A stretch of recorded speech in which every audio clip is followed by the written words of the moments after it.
मत्ती 4 उसकी एक आयत को मैं पढ़ूंगा, आप उसे सुनेंगे, अपनी बाइबल को खोलेंगे। उसमें लिखा, तब आत्मा यीशु को जंगल में ले गया ताकि इब्लीस से उसकी परीक्षा हो।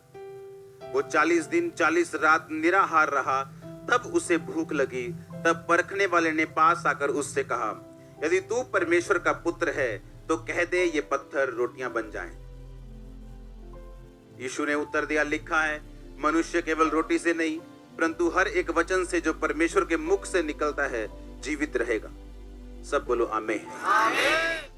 जंगल का मतलब होता है परीक्षाएं। जंगल का मतलब होता है ऐसा स्थान जहां आपका विश्वास परखा जाएगा, आपको टेस्ट किया जाएगा, आपकी जेन्युइनिटी को परखा जाएगा। मैंने कहा जंगल एक ऐसा स्थान है जहां आपका टेस्ट लिया जाता है। ये एक ऐसा स्थान है जहां आपकी जेन्युइनिटी को परखा जाता है।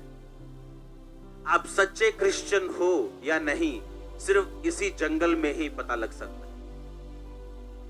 और बाइबल कहती जंगल में लेके जाने वाला यीशु मसीह को शैतान नहीं था बल्कि उसी परमेश्वर का आत्मा था जिससे वो जन्मा था। मेरी प्रार्थना है कि जब आप इस वचन को अपने लिए रिसीव करेंगे तो आप सेवली रहेंगे। परमेश्वर आपको ब्लेस करे। सबको जय मसीह की। बाइबल में लिखा, मत्ती में पढ़ते हैं तो थोड़ा अलग लिखा, लूका में पढ़ते हैं, अलग अलग पुस्तकों में पढ़ते हैं तो उसमें लिखा फोर्सफुली, धक्के के साथ पवित्र आत्मा ने यीशु मसीह को जंगल की ओर भेजा।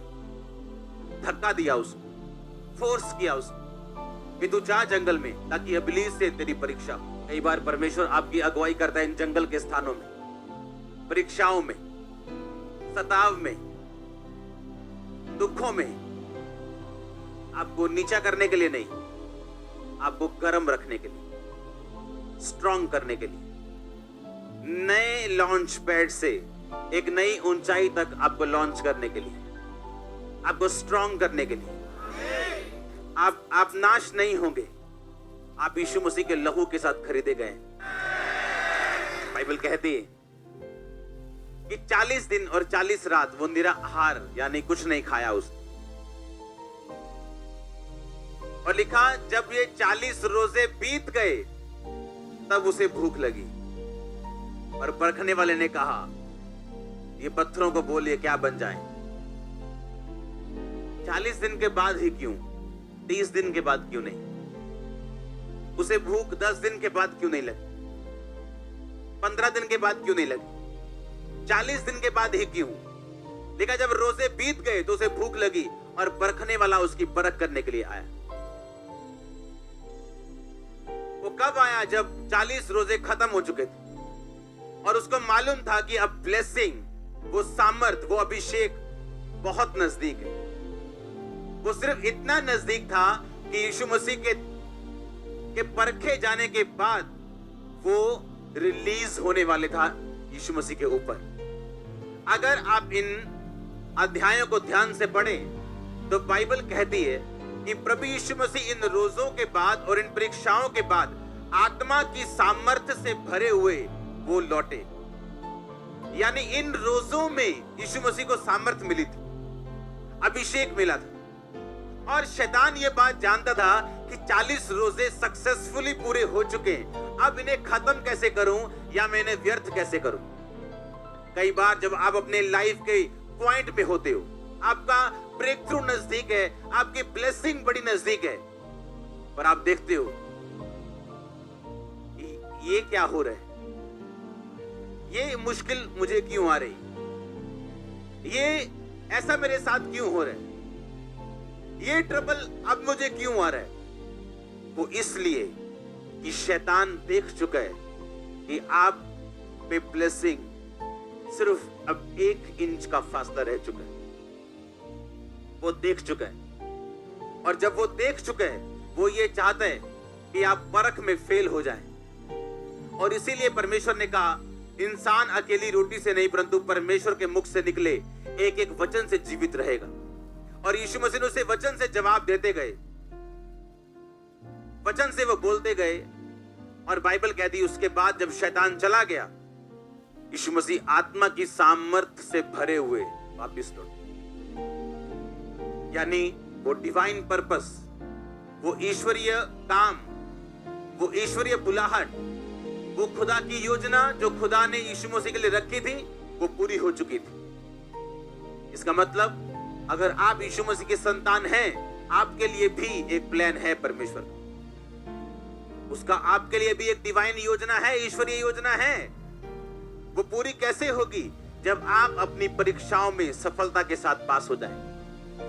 और याद रखो, जब शैतान सबसे गर्म हो, आपका ब्रेक थ्रू सबसे नजदीक है।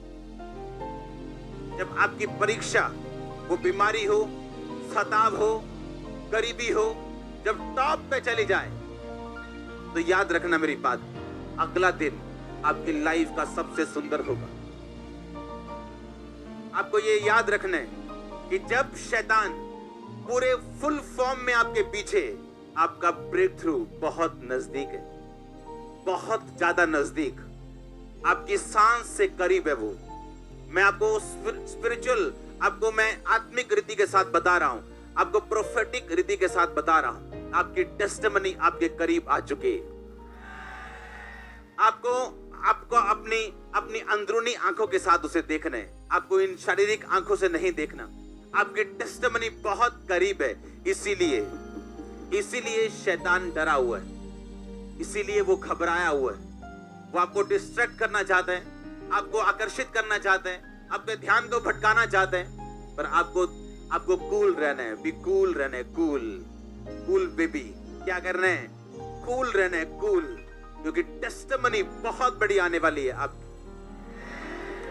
आपने यही बात याद रखनी कि 40 दिन के बाद ही क्यों, जब उसे 40 दिन के बाद ही भूख क्यों लगी, और परखने वाले ने 40 दिन के बाद ही उसे क्यों परखा, और आत्मा ने उसे भेजा जंगल में, जा और तेरी शैतान से परीक्षा हो। ऐसा क्यों? वैसा क्यों? अगर आप यीशु मसीह के साथ सिंसियर हैं, सिंसियर, हाँ, अगर आप बिल्कुल सिंसियर हैं, आप फेथ में बने रहेंगे और कभी क्वेश्चन नहीं करेंगे। अगर आप सिंसियर हैं, अगर आपकी वॉक, अगर आपका चाल यीशु मसीह के साथ अगर सिंसियर है, आप क्वेश्चन नहीं करेंगे। वैसे ही जब आप अपने मेंटर के साथ, अपने स्पिरिचुअल फादर के साथ जब सिंसियर होते हैं, आप मसा पाते। नहीं तो लोग 10 साल रह के भी खाली बैठे हैं, क्योंकि जब तक सिंसियरिटी नहीं आएगी, आप जितनी मर्जी देर खुदा के साथ रह लो या अपने मेंटर के साथ, कोच के साथ रह लो, आप कुछ नहीं पा सकते। आपको सिंसियरिटी दिखानी खुदा के सामने, आमीन, कि आप जेन्युइनली उसको फॉलो कर रहे हैं, आप हार्टली उसको फॉलो कर रहे हैं। एक प्रेशर, एक दुख, एक झटका आपको परमेश्वर से हटा नहीं सकता। अगर शैतान आपको बीमार करने की कोशिश करेगा और आप खड़े रहेंगे, तो हीलिंग की नदियां भी परमेश्वर बहाएगा। अगर वो एक बंदे को आपके खिलाफ खड़ा करेगा और आपकी बेइज्जती करेगा, खुदा 10 लाख खड़ा करके आपकी इज्जत करेगा।